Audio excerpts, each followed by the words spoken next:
Assalamualaikum warahmatullahi wabarakatuh. Saya Yunika Rahmawati dari Prodi Kehutanan Fakultas Pertanian. Di sini saya akan mempresentasikan sebuah jurnal yang berjudul Pencegahan Sikap Intoleransi pada Siswa Melalui Penguatan Pendidikan Pancasila oleh Saiful Amir dan Andi Hakim. Adapun daftar isinya yaitu pendahuluan, tujuan penelitian, metode penelitian, hasil dan pembahasan, kesimpulan, serta saran. Pendahuluan. Di dalam pendahuluan terdapat permasalahan yaitu kecenderungan penurunan tingkat toleransi di Indonesia yang menyebabkan gerakan radikalisme, berita bohong atau hoax, dan persekusi. Terjadi kesenjangan dalam penerapan nilai-nilai Pancasila yang berdampak intoleransi di kalangan pelajar. Pada tingkat pelajar menengah atas, terjadi intoleransi, contohnya bullying dan pembedaan berdasarkan agama, suku, dan lainnya.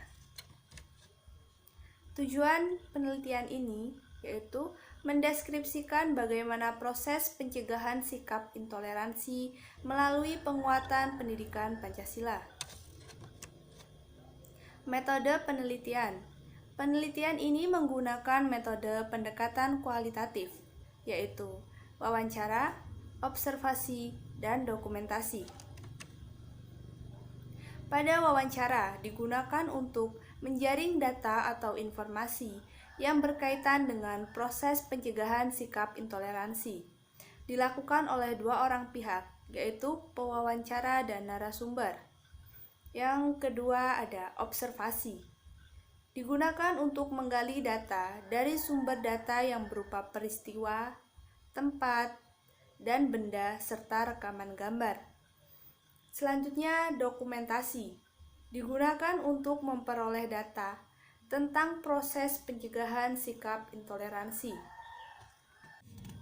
Hasil dan pembahasan. Toleransi.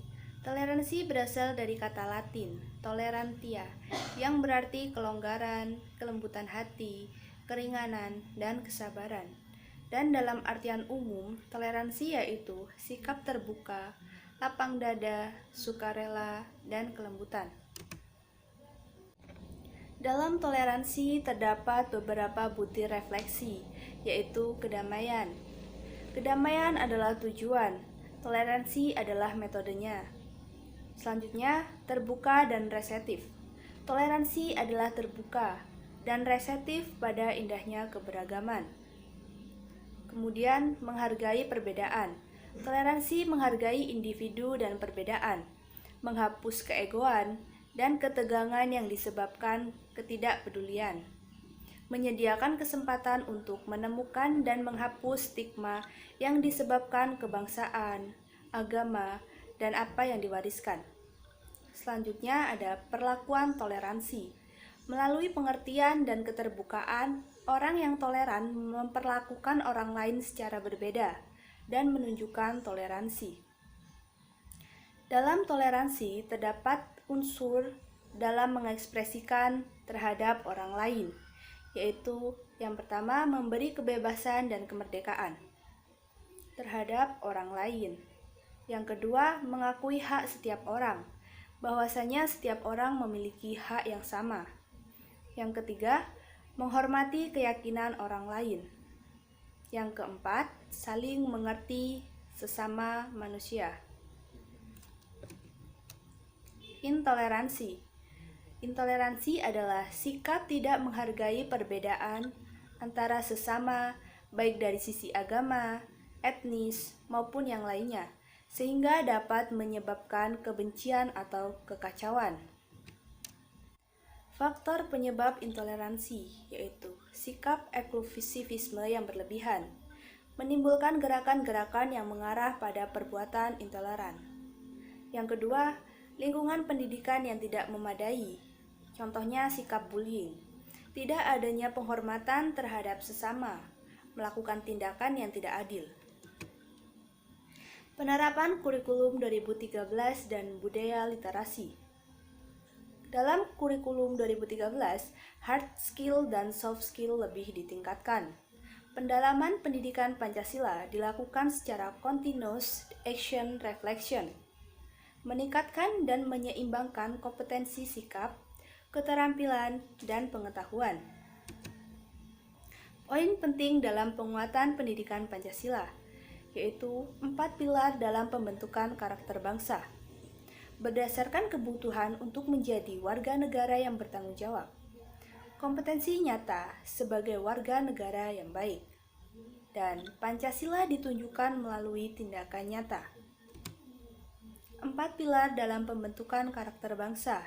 Yang pertama ada Pancasila, Undang-Undang Dasar 1945, Bhinneka Tunggal Ika, dan Negara Kesatuan Republik Indonesia. Pancasila sebagai acuan setiap mengambil tindakan dalam menentukan pembangunan, pembuatan undang-undang, bertingkah laku, dan sebagainya. Undang-Undang Dasar 1945 sebagai hukum pokok yang harus dipedomi dan dijadikan pegangan peraturan. Setiap peraturan tidak boleh bertentangan dengan hukum dasar dan hukum pokok. Bhinneka Tunggal Ika yang mempunyai semboyan berbeda-beda tetapi tetap satu. Walaupun berbeda agama, budaya, adat istiadat, suku, tetap satu tujuan, yaitu Indonesia yang adil, sejahtera, aman, dan tentram, menjadi persatu dan kesatuan bangsa. Negara Kesatuan Republik Indonesia, negara yang dibentuk berdasarkan semangat kebangsaan atau nasionalisme, bertujuan untuk melindungi segenap bangsa Indonesia dan seluruh tumpah darah Indonesia, memajukan kesejahteraan umum, mencerdaskan kehidupan bangsa, dan ikut melaksanakan ketertiban dunia yang berdasarkan kemerdekaan, perdamaian abadi, dan keadilan sosial. Sebagai generasi muda, harus mengamalkan dan menerapkan konsep 4 pilar kebangsaan sehingga nantinya dapat terbentuk karakter bangsa yang disegani dan dihormati oleh negara lain. Pancasila di sekolah. Yang pertama ada kepala sekolah sebagai pengawas dari segala bentuk kegiatan pendidikan di sekolah.